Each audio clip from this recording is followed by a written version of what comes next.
আমার আব্বা যখন ব্রাহ্মণবাড়িয়া জামে মসজিদের ইমাম নিযুক্ত হন,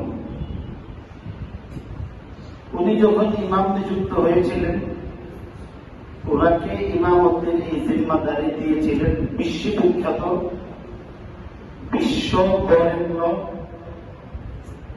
আমার আপনার ধারণারও বাহিরে যিনি বড় আলেম বুজুর্গ ছিলেন, হযরত ফখর বাঙ্গাল হযরত মাওলানা তাজুল ইসলাম রহমতুল্লাহ। উনি ইমামতির জন্য পাঠাইছিলেন ব্রাহ্মণবাড়িয়ার কেন্দ্রীয় মসজিদ। এক। 2 নম্বর, তাবলীগ জামাতের অনেক বড় মুরব্বী ছিলেন হযরত মাওলানা আলী হোসেন রহমতুল্লাহ। উনি আমার আব্বার সাথী ছিলেন, আবার পরবর্তীতে আত্মীয়তার ক্ষেত্রে উনি আমার আব্বার তালুই দিয়েছেন।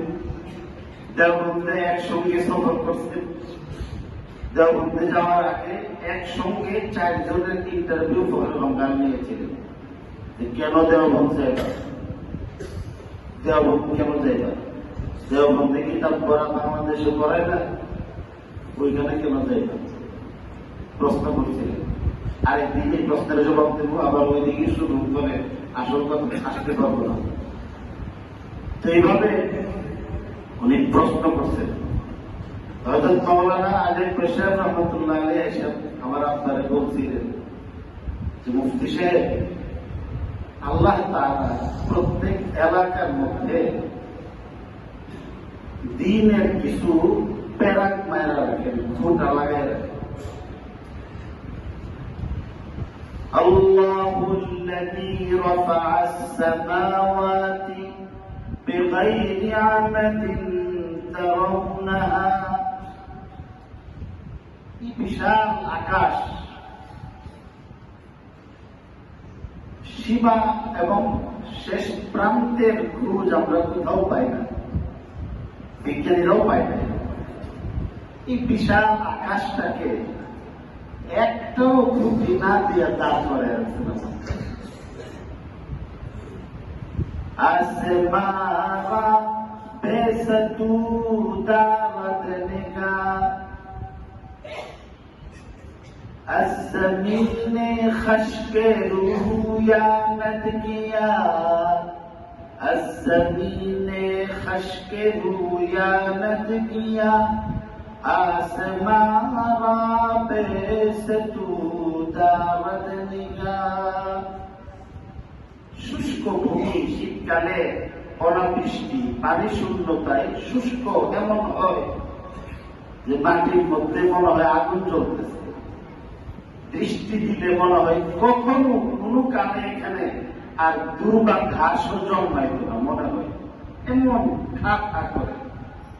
কিন্তু আসমান থেকে আল্লাহ তাআলা যখন রহমতের বৃষ্টি, বাড়ি ধারা আল্লাহ নাযিল করেন, তো দেখা যায় যে বৃষ্টি শেষ হওয়ার আগে আগেই পানি যে বৃষ্টি ভাসাইয়া খড়কুটার নিচে, এই খড়কুটার নিচে মুহূর্তের মধ্যে আল্লাহ তাআলা এই গাছ এবং ঘাসের অঙ্কুর জন্মায় দেন।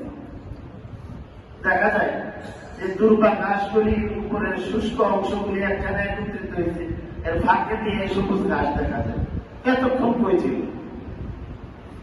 এখানে তো আগুন জ্বালাইছে। গ্রামগঞ্জে মাটির উর্বরতা বৃদ্ধির সাথে এমন পরিস্থিতিতে খেতে আগুন লাগায়, এর ভিতর দিয়ে কিন্তু আপনার সবুজ শ্যামল ঘাস জন্ম হয়।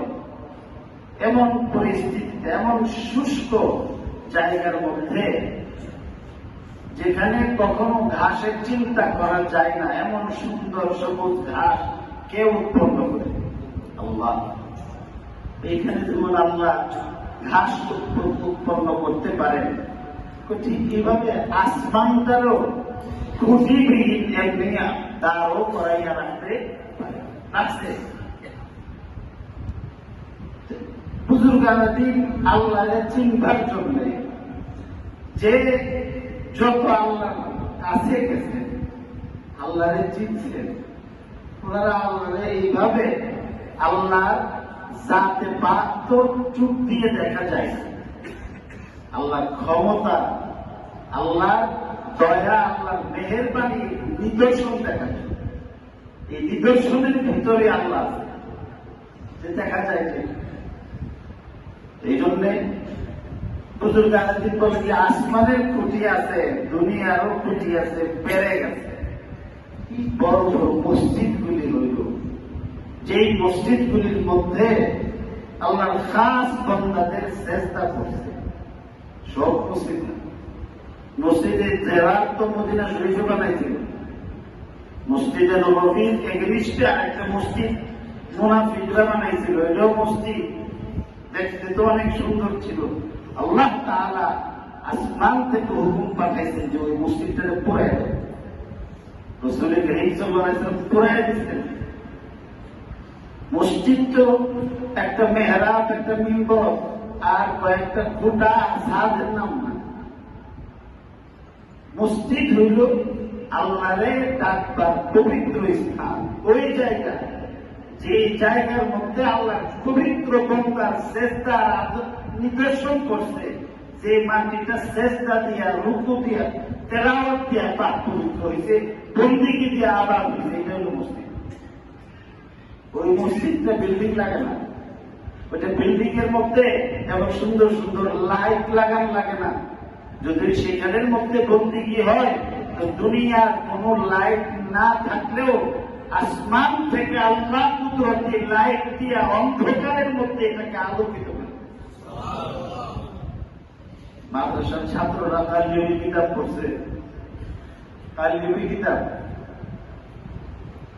এক ব্যক্তি বাজারে গেছে গোলাম কেনার জন্য, একটা গোলাম কিনে আনছে।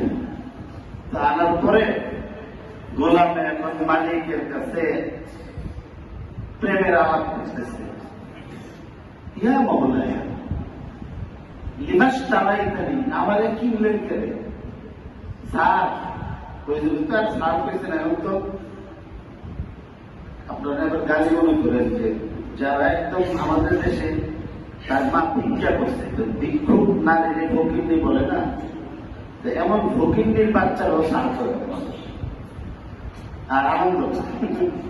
এটা একটা বিলাতি বেরিয়াদের একটা কৌশল, মানে আপনার একটু ফুলাইয়া এরপরে আপনার আম সালা যা আছে, তলপি তপ্পা যা আছে সব দিয়ে দেবে। তো যাই হোক,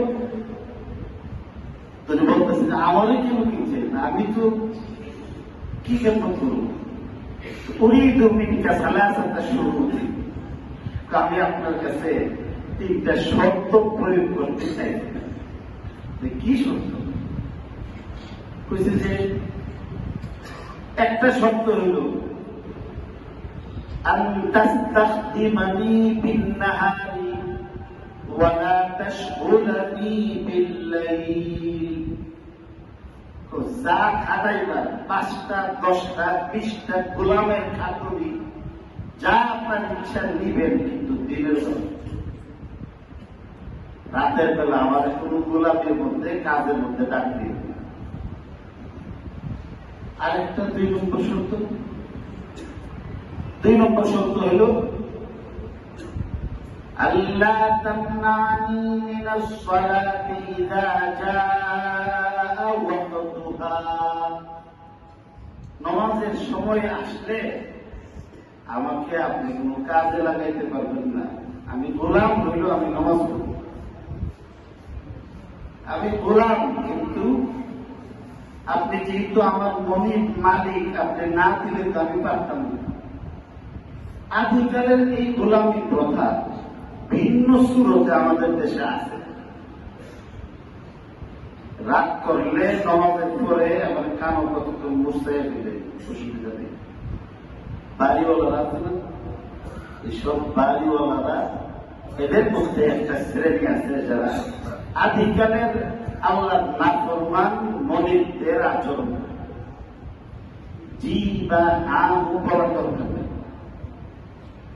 ওনারা বাড়ি বানাইছেন, ভাড়া দিছে, চুর সামান থেকে নিরাপত্তা রক্ষার বিধান করে ফজরের নামাজের সময় কনস্টেবল গেট করে দাও।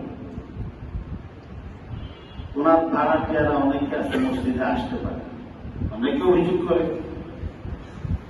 এখন যদি মালিক হইয়া মালিকের দরবারে গোলামি করতে কত বড় তালা লাগাইতেন, এর চেয়ে বড় তালা যদি আপনার রিজিক সেই মালিককে লাগাইতে কে ফেরাইব? ঠিক হয়ে না, হয়তো নিজেরা ভালো লাগাই দিতে পারে। আমি এমন কোনো কথা বলি নাই যে কথা অভিযোগ আমার কাছে আসে না। আপনাদের এখানে আসতে করে কেউ করে নেই, এখানে আসার পরে করে নাই, কিন্তু আমি জানি এটা বাস্তব। অনেকে আছে বাড়ির মালিক ভাড়া দিয়ে পয়সা দিয়ে থাকতেছে, তারপরেও কিন্তু নমাজের সময় আপনাদের এটা খুলে দেয় না।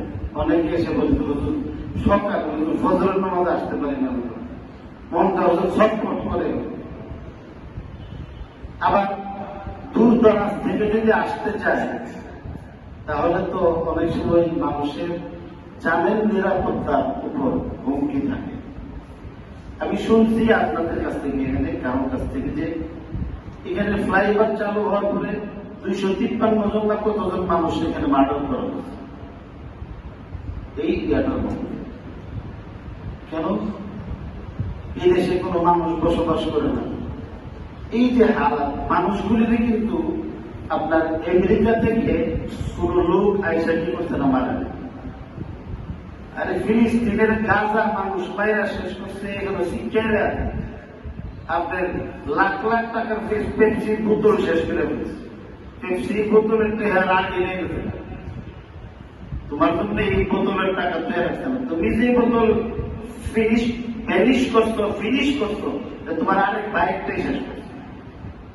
এর জীবনে অনেক দুনিয়া গেছে।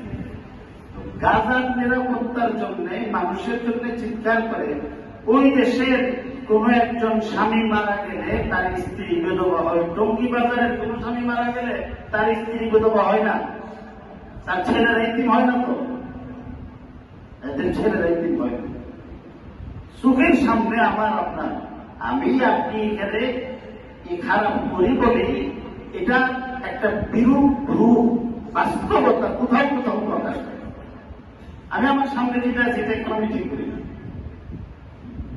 এই জন্য সবাই আপনার নিরাপত্তার দাবি দেয়। সামনে নির্বাচন আসতেছে না, এখন তো মনে করেন নির্বাচনের আগে ওনারা যে আশ্বাস দেয় সব দলে, তো মনে হবে যে 12ই ফেব্রুয়ারি পর্যন্ত হযরত উমর ইবনে আব্দুল আজিজের শাসন হতো। এর সঙ্গে বাংলাদেশের মধ্যে বাঘিয়া ছাগলের দেখবেন এই ধরনের করবে। আর এরপরে বাজার আমাদেরকে অনুমতি। এই জন্যে আমরা আমাদের নিজেরটা ঠিক করি নাই। উনি বলতেছেন মালিক রে যে আল্লাহ তামনানি মিনাস সালাতি ইযা জাআ ওয়াক্তুহা, নামাজের সময় হইলে আমরা ফিরে রাখতে পারবে না। 3 নম্বর, ওয়া আনতা জাআলানি বাইতান লা আদখুলু ফীহি বিগাইরি ইযনি, লা ইয়াদখুলু ফীহি আহাদুন গায়রি। বলতেছে যে আরেকটা আমাকে ছোট্ট একটা কামরা দিবেন, অট্টালিকার কোনো প্রয়োজন নাই আমাকে, আমি থাকতে পারি, গোলাম মানুষ, চাকর মানুষ, এত বড় বাড়ি করে কি দরকার একটা, কিন্তু একটা ছোট্ট জায়গা আমার জন্য বরাদ্দ করবেন, আমি ছাড়া কেউ ঢুকতে পারবেন না। উনি ওনার অনেকগুলি কামরা দেখিয়েছি, বলেছি ঠিক আছে তোমার সবগুলি শর্ত মানলাম, নামাজের ওয়াক্ত আসলে ফিরাইব না, দিনে যা আছে কাজ দিব, একটা ঘর তোমাকে দিব, ঘর কোনটারই বা পছন্দ করবো। তো বিশাল তার হাবিলের মধ্যে ঘর একটা একটা একটা একটা করে দেখতে দেখতে দেখতে দেখতে একটা প্রান্তে গিয়ে একটা ঘর দেখলেন, যে ঘরটার মধ্যে কুত্তাও থাকতো না, ভাঙা চোরা, নির্জল, আবার একদম জীর্ণ শীর্ণ, বসবাসের উপযুক্ত। আমার এটা দিলে মালিক অবাক হয়েছে, মালিকের পক্ষ থেকে এইভাবে অফার দেওয়ার পরে আমরা তো 12টা নিতাম, আর সে দিচ্ছে যেটা বসবাসের অযোগ্য। তুমি বললেন যে এত সুন্দর সুন্দর প্রকোষ্ঠ, সুন্দর সুন্দর কামরা, বাড়ি ঘর থাকার পরে ভাঙ্গাটা তুমি কেন নিলে? প্রশ্ন করছেন।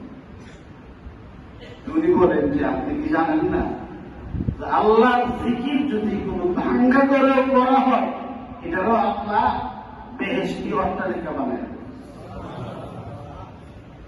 আচ্ছা ঠিক আছে, তোমার মতো থাকতে যাবো। উনি বন্দেগী শুরু করছে, কাজ করে, নমাজ রক্ত আইলে ফেরাই রাখে না, দিনের বেলা কাজ করে, রাতের বেলা তার ভাঙ্গা ঘরের মধ্যে থাকে। একদিন ওনাদের একটা অনুষ্ঠান ছিল মালিকের, আরবিদের মজলিস হয়, যারা আরব দেশ সফর করছেন, টাকা পয়সা তো অভাব নাই, এই জন্য বিভিন্ন ধরনের অনুষ্ঠান করে। এই অনুষ্ঠানের মধ্যে রাতের বেলা সব আপনজন ফিরে যাওয়ার পরে ওনার ওয়াইফকে নিয়ে আমি একটু বের হলেন যে দেখি কি করতেছে। হঠাৎ করে দেখেন ওই যে ভাঙ্গা ঘরটা, ওই ভাঙ্গা ঘরটা ভাঙ্গা ঘর নাই, আসমান থেকে একটা কুদরতি আলু ওই ভাঙ্গা ঘরটার মধ্যে সোজা নামে। মালিকে দৌড়ে গেলেন, গিয়া দেখে দরজা নাই, জানালা নাই, রাত্রে এত গভীর রাতে তো কেউ এখানে আসারও কথা নাই। বাহির থেকে দাঁড়ায় দেখেন যে গোলামে সেটার মধ্যে পড়ে আল্লাহর কাছে কাঁদতেছে। কিন্দিলুম মুআল্লাকুম মিনাস সামা, আসমান থেকে এইভাবে আলো আসতেছে আর ঝার ঝার হয়ে কাঁদতেছে। তো ভাঙ্গা ঘরও যদি হয় এটাও আল্লাহর জিকিরে বেহেশতি অট্টালিকা হইতে পারে। ভাঙ্গা খেজুর পাতার ছাউনিও যদি হয় আল্লাহর ইবাদতের দ্বারা এটা পবিত্র মসজিদ হইতে পারে। মসজিদের জন্য বিল্ডিং জরুরি না, আমল জরুরি। আমার আব্বা যখন এই মসজিদের মধ্যে প্রথম ইমাম হয়েছেন, তাহলে বসে হুজুর হয়েছেন, তাহলে বসে বললেন মুফতি সাহেব এটা কিন্তু একটা ইমামতি, আপনারে অনেকে অনেক কথা কইব, মাটির কামড় দিয়াও আপনি এখানে থাকবেন।